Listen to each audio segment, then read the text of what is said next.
This is the Power Producers Podcast, where we are refining and redefining the sales game. Rule number one is you have to believe in yourself.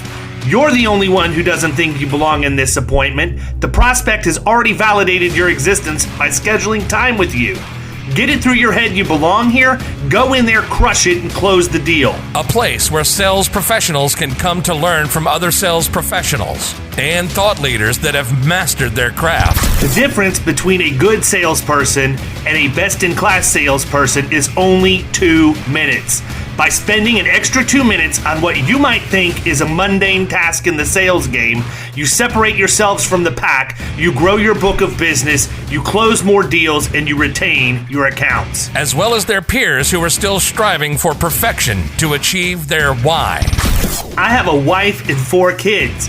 Failure is not an option. Real sales professionals, real stories, real results. Are you ready to feel the power?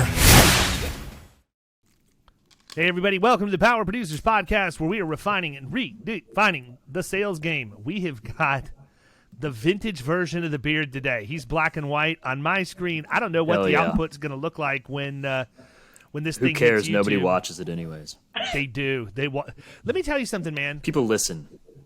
But this is dead since I started putting some actual effort into the YouTube production quality, and then also just blasting the daylights out of it using lately through social media. The YouTube views have picked up specifically on the early leakage, because I always have them out a week earlier on YouTube. I guess the reason I say that is because when we were doing the whole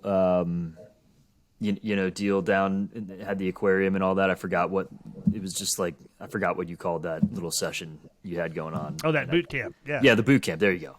So many people came up to me and were like, I expected you to be way bigger and like fat. Yeah. And I'm like, and everybody expects me to be way shorter. Like, I am towering over people. You're a giant. I am a normal size adult 34-year-old male. Yeah. Well, you're not done growing yet at 34. Anyhow, forget it. We're not here to talk about us. We have got a wonderful guest. Miss Cassidy Arbeli is with us today from Las Vegas, Nevada. Had I known, I'd have just recorded this beast live with her, because I could. We just bought remote podcasting equipment so that we can record on site, and I am recording on site with Keystone this week. So, anyhow, Cassidy, tell them who you are, where you came from, what you've been up to. Yeah, so I'm Cassidy Arbeli. I have been an insurance agent for over a decade, which sounds so crazy to say. I started in captive with State Farm and made the freedom jump, or whatever we call it nowadays, about 4.5 years ago. And been able to replace the book we walked away from at the time within 2.5 years. And things have been good. I am now about 90% commercial, which is why we left State Farm. And loving the ride. I mean, there's always something new, something happening, all the things. So I'm really excited to just also join a lot of the women in the community, having a lot more representation of us, and just seeing this industry change and grow has been amazing. So me. Well, we can hit that right between the eyes. Let's talk about that a little bit, because you're actually the first of quite a long chain of female guests that we have coming on to record with us. I'm not going to throw shade at any other insurance podcasts out there, because I'm friends with everybody who has one, and I think that we all try and do what we can to feature people, but I think the industry as a whole does not do a good job of featuring women and minorities in general. And I have taken that as kind of, my, I don't know what you want to call it, motivation to change that to some degree.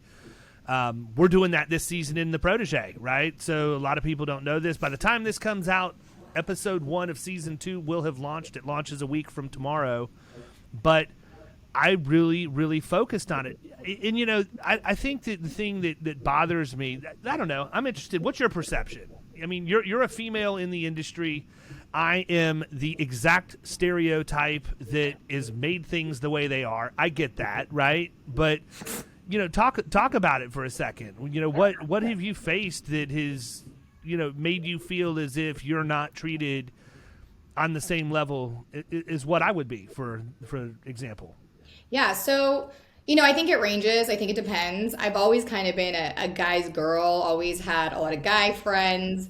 And when I first started in business in general, but also in this industry, I just felt like really lonely. I felt like people didn't take me serious, not just other people in the industry, whether it was also carriers, underwriters, people and the professionals that we connect with, but also going into commercial, right? There's a lot of male business owners still in the world, and obviously that's changing and growing, but having them take me seriously at a table or in a conference room and meeting with them and feeling like I was up against a lot of males who were possibly prospecting them and presenting proposals for different things, and so just feeling like I always had to prove myself or act like the guys in order to kind of get the business or to feel comfortable and confident in the place I was in at the time, wherever that was. And also just feeling like, there's definitely times, and even my clients, friends, and whoever's kind of in my tribe as far as women go, will say that women can be catty or all the different things. And that's true. Men cannot be, I don't know if we can curse, but I would say Yes. many words, they can be difficult as well, and kind of that dog eat dog type of environment. But it's not true. There are groups of women who are 100% empowering each other and helping each other rise. And I think that I've also seen not enough representation on stages at conferences, at summits or events. There's not a lot of women feeling confident enough to use their voice and stick the flag in the sand and challenge men sometimes if we have to, or just say, hey, I'm here, come join me, let's do this together.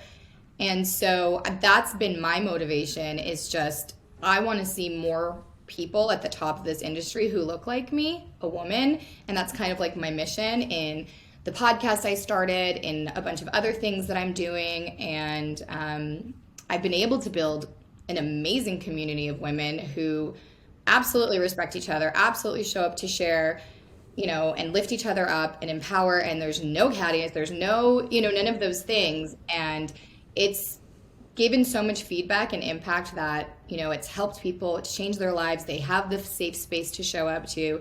They feel like things are changing. And it's not to like be sexist against and be like, we're the best, or, any of that stuff. It's just like feeling like you're represented. And, there's things that all of us individually are good at and maybe not so great at, right? And sometimes it's even topics about, child raising and all the responsibility that either society's putting pressure on us to be responsible for, and or we do for ourselves, and what it's like in our roles, in our homes, in our business.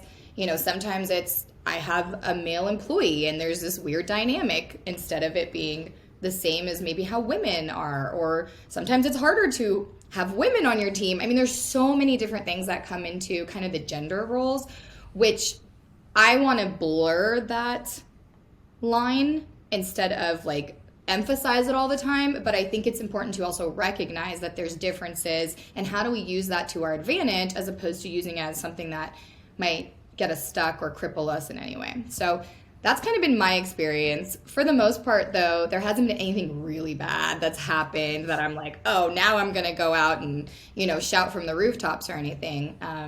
But it has happened to others. I've heard stories. And then, there are women that really thrive in the environment of being around other men. So I don't think, again, it's necessarily negative or positive. I just think that we need to feel more confident that we are being represented, that we can use our voice and not fear how we're going to be judged or looked at. So I'm excited because I think it's definitely changing. I think that there are a lot of people that feel that way, and that's where it ends. That's my experience, Exactly. right? Mm-hmm. My question was going to So- be, how does it change? Yeah, so that's my whole thing, right? And I have firsthand experience with this because, having put together the protege, albeit, it is what it is. It's got a very narrow audience of insurance people who are interested in middle market commercial production. We already know that that's heavily skewed to the male, pale, and stale. But if you're going to complain about it, right? And I'm not saying if you're going to complain about it. In general, though, I got mail from people who said, really wish you would have had more females on the show. Great. Where was your application? I'm happy to put females in. I'm happy to put minorities in, but they have to also be willing to put themselves out there. And I think that, to me, that's the biggest conundrum in all of this is you have people who want to see things change, but they don't have the backbone to try and make them change or to try and push it.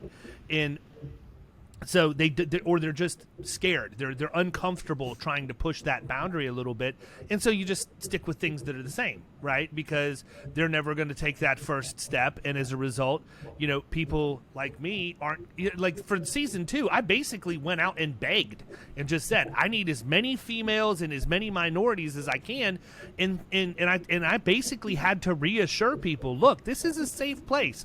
I promise you, I'm not going to make you look stupid. I'm not going to beat you down verbally over how you perform in a challenge or whatever else. I simply want to have you there because I think you belong there, right? And so that's the biggest thing for me.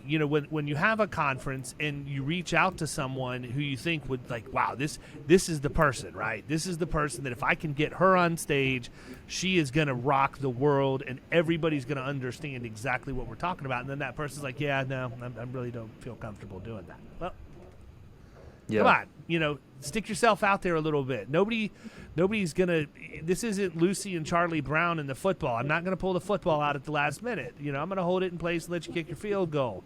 But I just think that's one of the biggest things that I've seen is that, a lot of people – and this is probably accurate for a lot of walks of life. So we can scrub this and make this a generic comment. A lot of the people who complain never want to take the first step to make anything better. They just want to hear themselves complain. True. Now – all that to be said, before I start getting a bunch of hate mail, ladies, I'm not saying that that's what's happening in this situation. No. Very clear about that. But there is a subset of people out there that's how they deal with it. They grumble. And, I'm just telling you from a man's perspective, if the perception is that women are catty and the very first interaction you have with somebody is a woman who's being catty about the fact that women aren't being represented equally in the insurance industry, you're validating the confirmation bias that you're assuming exists, right? Right. If you think that I think you're catty and you come at, if you think that we think you're catty, and you come at me catty, you pretty much proved what you thought I thought, right? So even that's not where my head is. Listen, there's always, a way to play the politics and to get your foot in the door and to start something to begin change in anything that has ever happened in history, right? But I also think that there's people who are natural born leaders. There's people that are going to be more comfortable being in uncomfortable situations. And I have collaborated in this last year with so many people in this industry, and I have not had any bad experiences. And I just show up just like a person, and I reach out and I ask to talk to them, to hang out, to create a relationship, to see how we can help each other, to whatever that looks like. And I've had nothing but good experiences, making amazing friends. And so I, whoever's listening, am challenging you not to be afraid. I have not had anything that has made me kind of step back. Well, that's not true. One little thing happened, but you know what? I'm a strong woman. I went back up and I was like, look, I think we got off on the wrong foot, or I don't think you understood what I was trying to say, but not showing up catty whatsoever. And I think that some of us are a little bit more natural followers. They need to get their feet wet a little bit, or they need to see somebody go before them and say, oh, okay, this went okay, and she's fine, and amazing things happened because she stepped out of her comfort zone. It's not comfortable for me all the time. It's not like I'm, always comfortable or confident in what I'm doing, but I show up and pretend that I am until I get there if I have to. And it's only helped everything that I want to accomplish. It has been the most amazing thing that I've stepped out. And this year alone, every single month, I am out of town, going on stages, doing the thing. I mean, it's crazy how it's rolled out to some amazing opportunities. So I urge anyone who's listening, just don't be afraid. Use your voice. If there's something you want to say, there are ways to say things in a way that invites other people onto your journey and want to be part of what you're doing, right? And I think that, like you said, you want to be part of certain things. It's just you don't have the pool of people that are showing up to give you that opportunity.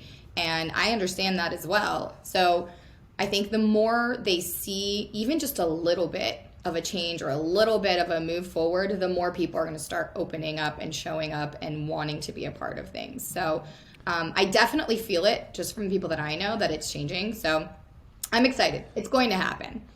Well, I think with, Women of IAOA is a good place to start. That group has really, from what it appears from the outside, has really taken off. Really seems like it's got legs under it, right? And there's a culture there. There's a tribe community that's being created, and I've got really good friends. Ciara Gravier is involved in that. Teresa Kitchens, Denise Bravo, Danielle Smink. I mean, there's a laundry list of people that are in there. And so if you're a female and you're looking for that support group and you feel like you're out on an island, that's one of the main things that I would recommend is find that group. Like, I'm telling you, it exists and it's a good support group. It was a really cool thing for me to see how they got together and sort of had their own little sub-conference lunch inside the conference that seemed to be very well attended, and just see that women are there to lift each other up. Listen, fellas, some of y'all need to get your heads out of your rear end and join your own, accountability groups and things too. And if you don't think that way, or you don't understand why we think that it's okay, maybe you need to seek a mentor of your own. But there's one thing that I think is really, really important for the industry at large, and that is that people need to find mentorship, period. It's there. It is everywhere in abundance, but you have to be willing to seek people out. And I have that, from my perspective, I have people all the time reaching out. Hey, I hate to bug you. I hate to ask you a question. I will always take time. If somebody is willing to put themselves out there and ask because they truly don't know something. Now, if you're looking for a standing meeting for an hour and a half every Wednesday over the course of a year so that I can do one-on-one coaching, that's a different story. But just, find those people. And inside those Facebook groups, those mechanisms exist. Now, I'm not sure if they have it set up this way in the Women of IAOA, but inside of IAOA proper, there is a mentorship program where you can actually go in and fill out a form and request a mentor. And I've had a half a dozen people that I have worked with over the course of the 2 or 3 years that I've been in that community. So I would highly recommend it if you're a younger female or somebody who's new to the industry or whatever else, reach out to some of these people. I know them all personally. I can't imagine that any of them would say, no, I'm not interested in helping you, or no, I don't know anybody that can answer that question or do this or do that for you. I just don't think that exists. Yeah. Not amongst the females. No, it doesn't. And I swear I see so many people going out of their way to really spend a lot of time helping other women, which on one hand is amazing. But on the other hand, I also don't want it to also get to a point where we're giving so much that we're too afraid to take as well, right? There's times where you need to show up and say, hey, I need some help. It's okay to ask for that help. As far as I go, I mean, I invest hundreds of thousands of dollars every year in mentorship, in learning and continuing my education in all kinds of arenas so that, in my business and businesses, I have several actually, I continue growing. And sometimes it's just having that accountability, just having somewhere to go to learn something new, get ideas flowing, figuring out easier ways to get things done. My biggest thing is bringing tactical education and information to people because I hate, the fluff. I don't have time for it. I just don't want to hear it when I'm listening to podcasts or other things. And so there's always like a step or a process that I try to give out. So it's really like I can take this now and go back to my agency and actually do these steps and implement it quickly, easily, and start getting results. That's one of the things too that I think with a lot of conferences or events, sometimes people get on stages and they just start talking about stuff that they've already talked about a million times or we've heard already, and it's not something that and we know people leave events and they're hyped up and they just want to get back and get to work, but they don't actually implement a lot of the things that they learned or they heard and whatnot. And I know, at Innovation, a lot of people were saying, make sure you're writing down the 3 things that you're going to do when you get back to your business, right? Because we know that it doesn't get done. I've not done it when I've gone to events earlier in my career and my entrepreneurship. But now, I mean, I think in this last quarter of last year, I spent almost $55,000 just in investing in myself and learning and growing and masterminds and mentorship and coaching and all the things. And then taking all that I learned and going back and putting my hand out to other women that maybe don't have the money to invest, right? Or I've learned a way to do it in my way that's worked for me. How can I put my hand out and help somebody else rise up? And my goal is always to actually see people do better than me. I thrive off that. That gets me really excited. It warms my heart. It's not just about money. It's not just about all these things. I think I'm at a point in my life where the money's there. I'm good. I can always make more. That's fine. But now it's really about giving back and impact and having that time, because I have the time freedom now. I have the financial freedom that I can look back and say, all right, who's coming with me? Who needs help? How can you help me too? I mean, I learn from these women every single day, and not being, so confident and being humbled to know that there's always someone that can bring something to the table as well. And even, not to throw anybody under the bus, but there's an event coming up and somebody posted something in the Facebook group like, am I the only woman going to this event? Like, where are all my women at? And, there was kind of a conversation of like, sometimes you have to build your own table if you don't feel like you have the invite to the table, or you feel like there isn't a table for you. And so I think that's happening behind the scenes. I think there's a lot of things that are coming down the pipeline. And I'm excited for it. I'm all here for it. So yes, fellas, invite us in. Women, do not be afraid to reach out. And, I've never had a bad experience. You can reach out to me anytime. And just in regards to like business and how it's been going, I mean, we're, like I said, mostly commercial. We love middle market. We do so many things. And we went from being at State Farm where you have to write all the things. I mean, we were even doing mortgages at the time. It was like everything across the board. And we got really, really good at commercial. My team hated me for it. And they were like, it's just too hard. It's too complicated. I'm like, well, we're not going to give up. We're relentless. We don't quit. I'm sure you can tell I'm a challenger. So I don't have any fears in that aspect. And as we started writing bigger policies and more premium, and they realized it wasn't that hard, it took a little bit more time and a little bit of learning, but as they got really good at it, they were like, okay, so about those $100,000 policies, right? I don't have to write 1,000 cars or 100 cars or whatever to get the same commissions or to grow my own business within the business. And it's just taken off. It's been insane. It's amazing. So that's really how I connected with you, because I was like, ooh, killing commercial. Like, that sounds like something I want to be a part of. That sounds like something that resonates with me and where I'm at.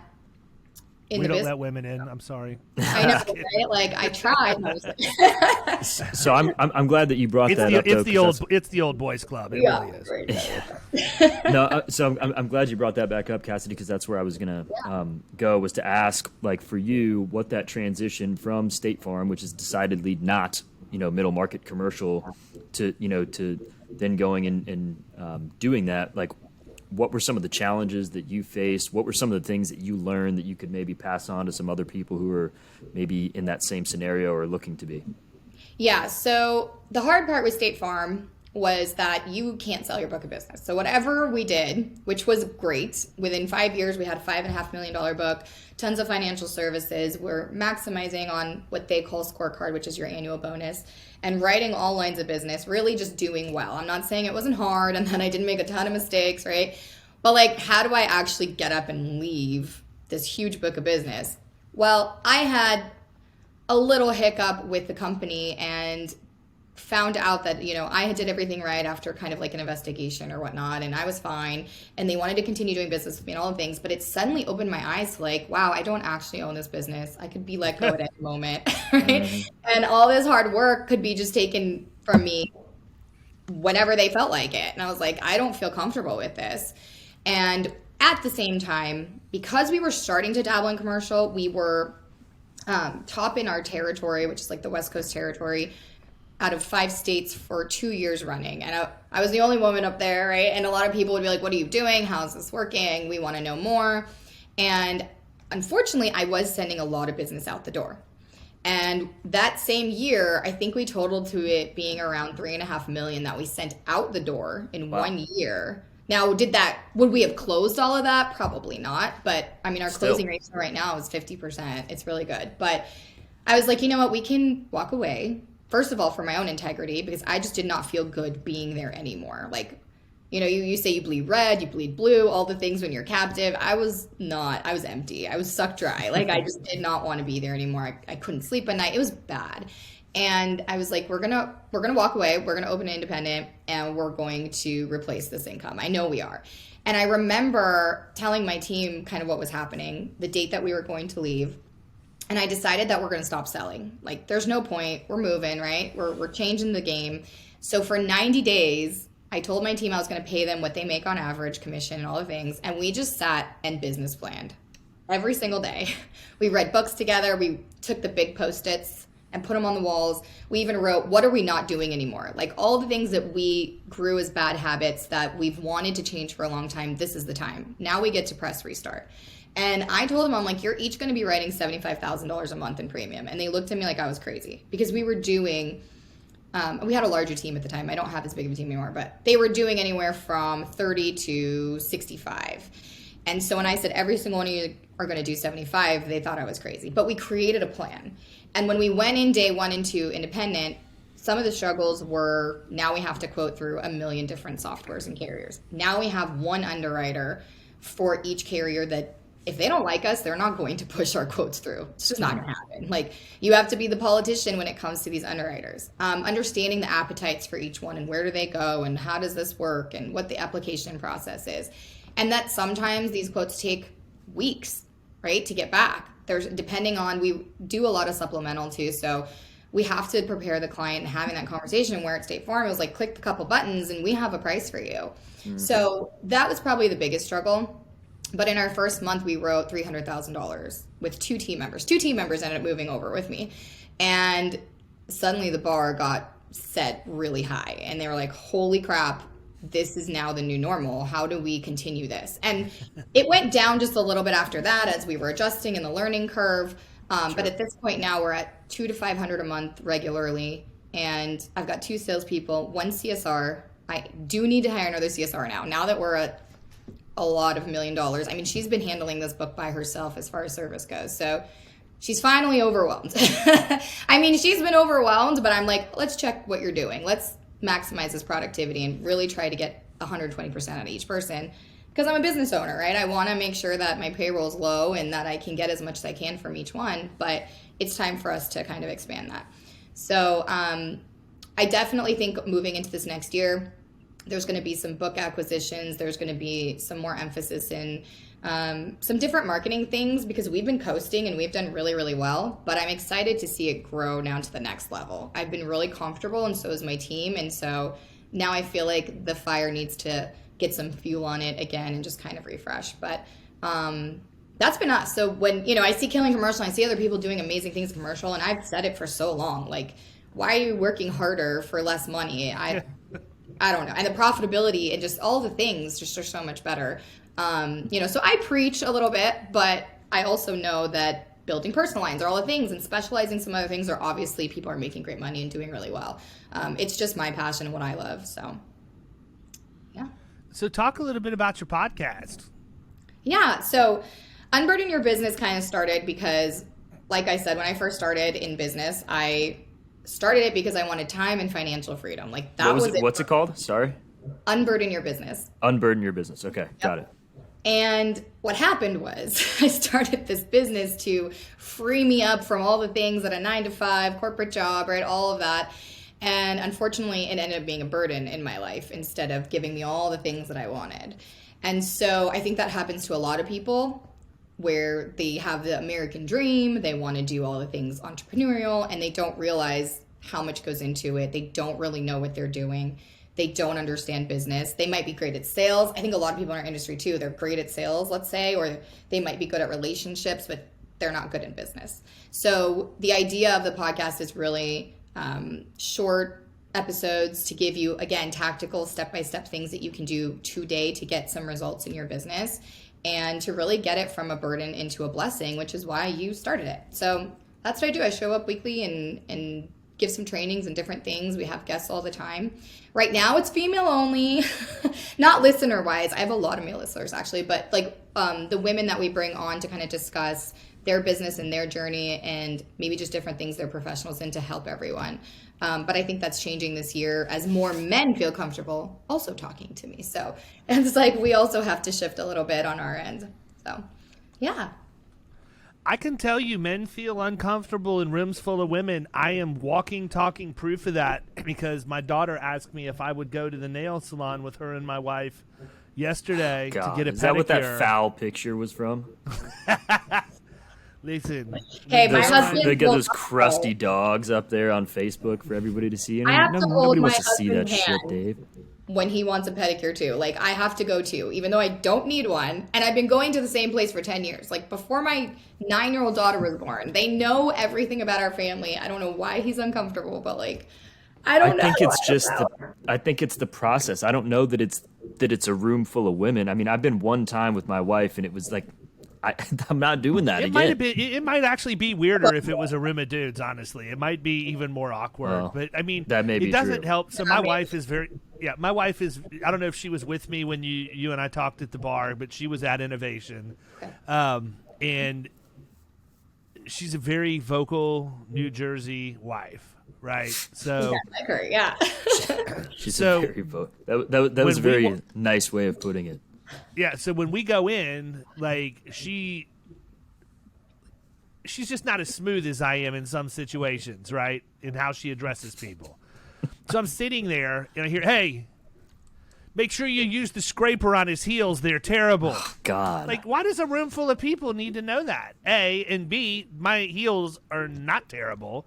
You act like I'm like the freaking Hobbit just walking in, out of Lord of the Rings and dropping my feet in the pedicure, in the bath. pedicure bowl. I mean, it's funny though, because I think that us women are just like, we just talk like that. Like, I would say like, "Oh my God, like my feet are terrible. I haven't been here in 2 months or however long," right? So maybe for us, it just feels normal. But yeah, it could be totally embarrassing. I get it. 100%. So now I just book an appointment too for me and we figure out the synchronicity of going together and he's fine with it. But I can see how it's intimidating. Just like for you, it's intimidating to be in a full room of women. Think about what it's like for us as well, So yeah, exactly. I think the flip side. And the more, it's funny because I'll go into a room full of men and instead of like going back or closing up, I immediately just start talking. I am like, all right, I just got to break the ice. I just got to go. I'm going to go shake hands. I'm going to go say hi. I'm like, "What's your name?" Like, let's just do this because I'm so uncomfortable that nothing's going to make it better until I can get into a conversation where someone's friendly and I can kind of calm down and I'm like, okay, this is working and I feel better that at least I know someone right in the room. And I will say too, the more you collaborate with people virtually and then go to events or things, like I met so many people that I've collaborated with online and they became, immediately like James Jenkins, Aaron Levine. There's a whole list. If I'm forgetting any of you that are listening, just like amazing, came and hugged me, were super welcoming. And now we're like all great friends, right? And so don't be afraid to reach out virtually before you might go to some things and you'll know people in the room and it'll be so much better for you to feel welcomed and part of the crew. What have you. So that's a really good suggestion for anyone who's going to anything this year, which I highly recommend you get out and do. It's going to change the course of your agency, your business, the way you feel part of something. I've been going to conferences my whole life for all kinds of different things, retreats, masterminds, all of it. I'll probably see some of you at them this year because like I said, I'm going to be gone every month. But I just think that it's one of the best things that you can invest in and do for your business. Yeah, so what were your big takeaways from Innovation this year? Like, you said, self-admittedly, you haven't done what you were supposed to do. I don't know. I would be willing to bet 90% of the people haven't done what they were supposed to do, right? Well, but, I wouldn't say I haven't. Yeah, so I wouldn't say I haven't done what I'm supposed to do. I've done that before. I've invested in a lot of things and then, got all the knowledge and was hyped up and ready to go and get back. And then you let the whirlwind of every day take over and the booklets on the side and it just collects dust. So I would say going into Innovation, I was really there to meet people, start seeing how to collaborate, how to move different things that I have going on forward. And I will say a lot of the things that I heard, I already knew. And it's not because I think I'm the best. I've just been doing this for a long time and I read 52 books a year. I follow people. I hear the things that they're saying. So it was kind of, for me, just a little repetitive and not, again, because that means you were there to give instead of get, right? You I just agree, didn't figure it out yet. That might be coming down the pipeline. We'll see. So, and that's kind of what it was. But again, meeting people, for me, the biggest thing in events is really just getting it in groups and masterminding after hours, right? Or on lunch breaks. Also getting to meet some of the vendors I've worked with for so long. And so there was definitely some nuggets on stages and things and in the breakouts. I can't pinpoint certain things right now, but everyone's incredible. Everyone has so much knowledge to share.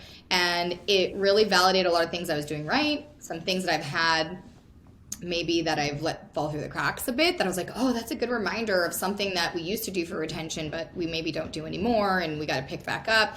So for me, it was the ultimate hype of moving into this 2022 year and meeting people and, just validating that I'm doing well. So that's probably the 3 big takeaways that I would say for me was coming to innovation. So you were with State Farm for years. You're independent now. You're loving commercial. What do you specialize in? Are y'all generalists? Do you have specific classes you go after that you're really good at? What does that look like? So I would say we definitely are more generalists, but our majority of referrals coming in industries that we tend to focus on kind of by default, but we love. It's going to be trucking, manufacturing. Oh God, I just had a total brain. A lot of trucking lately for us on the pod. Yeah. Retail. So in Vegas, we do a lot of all the stores and the shops and things in the hotels. So we tend to know that we don't give up, and we love to educate ourselves. We do research. We want to know all the things. And we now have contacts in all of the hotel malls that say, you don't know what you need for your business. You want to open a store or a restaurant or something inside the hotels, you need to call this agency. Because we get it done. We do it right. We send them the right COIs. We send them the right coverages. We know what they're looking for. So we take on kind of that advising of what the hotels are going to need, because it's a lot. I mean, they need $10 million in just terrorism coverage. It's ridiculous. Some of these things are little kiosks, right? I'm just a little kiosk, and now you want me to have all these things. So we really kind of take that off of the hotel mall representatives' plates of being able to advise them on these things. So then we get a lot of referrals for that. And honestly, our book is full with all kinds of businesses. Some things are just super wacky that they'll call and say, can you insure this? And we're like, sure, we're up for the challenge. Why not? But yeah, it's exciting. The city's growing like crazy. I mean, when I first moved here, I'm going to age myself so much. It was 25 years ago. There was 900,000. Were you 3? Yeah, no, I wish. There was 900,000 people here, and I know it's 25 years. It sounds crazy, but there's already 3.5 almost here in Vegas. So lots of people are moving here. It's booming. There's a lot of industrial things happening in the city. Amazon's here. They're doing, I forget what it's called, but Elon Musk has his spaceship, hypertrain, hyperloop, something it's called. I forget. Where it's going to be. No, it's this underground train that goes 100 miles a second. I don't know. And it's being built from here to Los Angeles, I think, or somewhere in California. Yeah, I've never even heard of this. Oh, yeah. Elon Musk has an underground train? I'm telling you. And it actually, Elon Musk will go by land, air, or sea. Yeah, there are videos out there that show you the prototype of what this thing looks like. It's this. It looks like this little bullet that people sit in, and it just shoots underground. It's crazy. So there's all kinds of That sounds terrifying. Yeah, could you imagine getting stuck underground? No, halfway between Vegas and LA. I also hate that his last name is Musk. It's so weird. But I mean, just the city's booming, so I feel like we are so well positioned to really grow the brand that we do commercial and what that looks like, and then taking care of people. And we spend maybe $500 a month on marketing, and we're making $200,000 to $500,000 in sales a month on average. So it's a decent return. The profitability is there, I promise you. It's crazy because I honestly would not have thought Vegas was that populated. Like, I know it's grown and I knew it was big, but it also sort of sprawls a little bit now too, right? It's not as concentrated. So when you start, like, I remember when we had Innovation there in 2019, it was out at the JW out in Summerlin. I'm thinking, oh, it's going to be right there. I'll be able to walk down to the Strip, whatever else. No, it was like 25 minutes away. Yeah, and that's not even like the furthest part of town. Now, I'm in Henderson where I live, which is the complete opposite of Summerlin. But, I mean, we have Mount Charleston here. We go skiing and there's different things. And, like, we'll drive out there and there's just homes and homes and homes. And I'm just like, what is happening?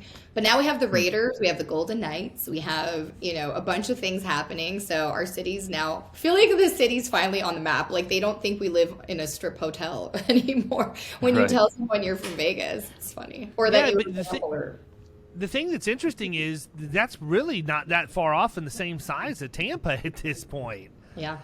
When I remember when I moved to Tampa, and I will age myself because it was a long time ago. It was like 35 years ago, maybe even longer than that. Tampa had just hit 1 million. And I want to say that the Bay Area is definitely between 3.5 and 5 million. Yeah, I was going to say it's getting closer to 5, but yeah. Yeah, it's amazing. But I mean, it's crazy to think that it's grown that much. And I do think that sports has a lot to do with it. My wife was kind enough to let me know that one of the draws for her going to Vegas with me is the fact that the largest Louis Vuitton store in the continental U.S. is in Vegas. Yeah. She loves her Louis. I think there's more Louis Vuitton stores in like half a mile here than there are in any other place in the world. Like, there's so many. Like, my husband will be like, let's go shopping. I'm like, which one are we going to? You have so many, like, And don't kid yourself like you're not about to come back with some new loafers or a belt. So whatever. There's a 100% chance that if they have a very specific pair of loafers that I can't get here, but I'm hoping they have there because it's a massive store, and there are multiple stores, I will. Or it's going to have it down the street at the other location, and then you'll just walk over. I mean, it's crazy. But, yeah, Vegas is great. I mean, people always are like, oh, you must, go to the Strip all the time, or you must be a gambler, or you must have all the things, or go to strip clubs, No, that's not the case. We rarely ever go. It's like everybody who says, oh, you must live at the beach because you live in Florida. Right, true. I might go to the beach once a year. Yeah, I might go to the beach once a year. Yep. How much fun is it for me to pull up in an SUV loaded with my wife and 4 kids and all the shit that you got to take to the beach with you? And then all this, the sand stuck to you. I will tell you that, like, and we've got this roll-around cart that allegedly has sand tires on it. Those things don't work. It's like a snowplow. Yeah. No, the only way going to the beach is cool is like Elisa's parents have a condo down there, and so we can go up from the beach right up to the condo, and we're good. But having to jump in the car, where you walk 10 feet to your room, and you don't have to worry about shoes or or someone's bringing you a cocktail.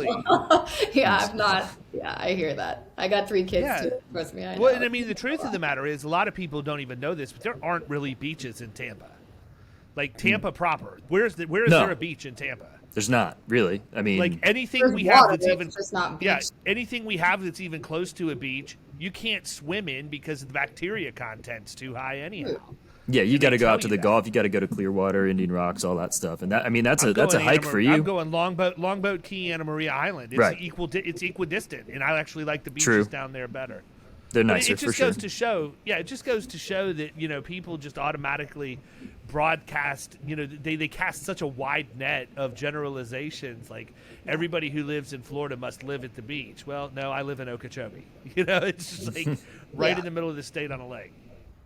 Right. So what haven't we talked? Yeah, what happened? Like getting a better name, I hope, for itself. I don't know, but I'll be the judge of that. I'm going to be there for a solid this weekend. Listen, all I know is that Thursday night is the wrap up of the Keystone Conference, and we are going somewhere that I believe is some level of aggressive mini golf, and there's a Kiss cover band performing. So, oh, interesting. Yeah, I wonder if at the Rio they have that sounds right up your alley. They have like a Oh, it Kiss is. mini golf neon thing at the Rio. I wonder if that's where it's at. I don't know. I'll be interested to find out gotta be. what this is. What are the chances there's two separate mini golf Kiss related venues? Probably pretty low. Well, I mean, there are multiple Louis V's, so I got to True. believe There you you have go. to cater to the other end of the spectrum too, right? It's true. So, My people like the Kiss cover bands, man. I mean, it's how we roll. so funny. So what haven't we talked about? What haven't we covered? I mean, I feel like we've covered a broad spectrum of stuff. Yeah, I mean, and there's always a chance to do other episodes in the future as we get to know each other, of course, and seeing Oh, each you can other take all- that to the bank. Yeah. Yeah. Sure, and getting more specific. If anyone's heard anything that they want maybe more details on, let us know, and we can hop back on and chat about some more things in detail. I am an open book. I will give you all the secrets. I don't really think they're secrets, but the stuff that's worked at least, and some of the things that haven't. But yeah, if anybody wants to check out the podcast, you can always listen in. I do give out a lot of information. I curse a lot, so just beware if you're listening with kids in the car. Kyle's like, I'm gonna go listen right now. Yeah. He knows Probably not gonna knows be any words I haven't heard. Yeah. That's awesome. Anything I can bring back here. Yeah, why not? Yeah. Spice it up a little. What can I say? For It's sure. awesome. Deal. Thank you guys so much for having me. And yeah, we'll definitely stay in touch and see what else is going on the rest of the year. I feel like it's still the beginning, even though we're already like, I don't know. And then I'm like, okay, it's already March, right? Like, it's just crazy. Time goes by so fast now. Well, I can tell you, if you and your husband feel froggy, hit me up on social and we'll grab a drink while we're out there, because my wife's going with me. There's a lot of other agents that you may have met at Innovation that are friends of mine that are also Keystone agents, and I'm going to be hanging with them and their wives or husbands, as the case may be, because I do have female agent friends, as a matter of fact. Proud of Awesome. that. Well, good. Yeah, If you and need so more, we're- I'm here. Yeah. They're all in the wolf pack. You know what I'm Yep. saying? So as long as I don't have Ken Young jumping out of the trunk of a car buck naked, doing a monkey grip on my back, we're gonna be good. I mean, we've man. had some things happen while living here in Vegas, friends visiting, or just stuff that's happened to us. Believe me, we like to have a good time. We like to drink, so but we just don't do it all the time like people assume. But yeah, definitely, we'll be hanging out and talking throughout the week. And thank you guys so much for having me. I appreciate it. Thanks for you coming for on. coming on. Have a great week. Okay. You've been listening to the Power Producers Podcast. You can follow Killing Commercial Insurance on Facebook and YouTube. And if you want to take your game to the next level, check out our book, The Extra 2 Minutes, and our website, killingcommercial.com.